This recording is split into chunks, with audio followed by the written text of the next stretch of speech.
Hey, Badass Advocates, I have a quick tip for you today. If your loved one has recently been admitted to the hospital, you will notice that they are hooked up to this machine called the vital signs monitor. Now, they may be hooked up to several machines, but this one's pretty consistent across patients that are hospitalized. It has a little screen and it will be attached to the patient through some wires. And it monitors a few things like blood pressure, heart rate, respiration rate.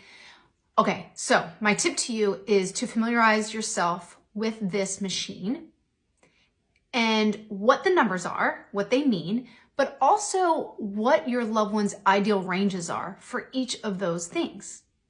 This is why this is important, because those ranges may differ for different patients and depending what disease they have. I'll give you a quick example. My sister had a lung disease, so her respiration rate was going to be different than maybe the guy next door, right? Who is dealing with different disease. So it was important for us to understand when that machine starts beeping, which it will, and it'll annoy you, when it was an emergency and when it wasn't. Because I'll tell you, sometimes that machine will beep and it's not an emergency, okay? They'll roll over on it and they just adjust in the bed and all of a sudden that thing's going crazy and your heart's gonna stop. And you will expect it to be like ER and that the nurses and the doctors are gonna come rushing in. It's probably not gonna happen, all right?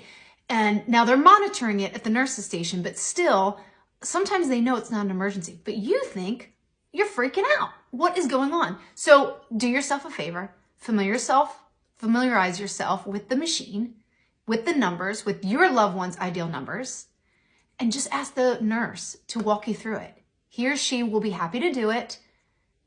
And that way you can be a badass advocate and support the nursing staff and the doctors.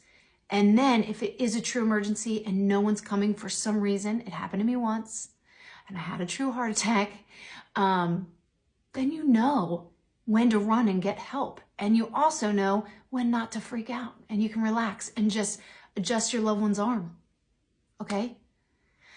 I hope that helps. I hope everyone's doing well. Have a good day.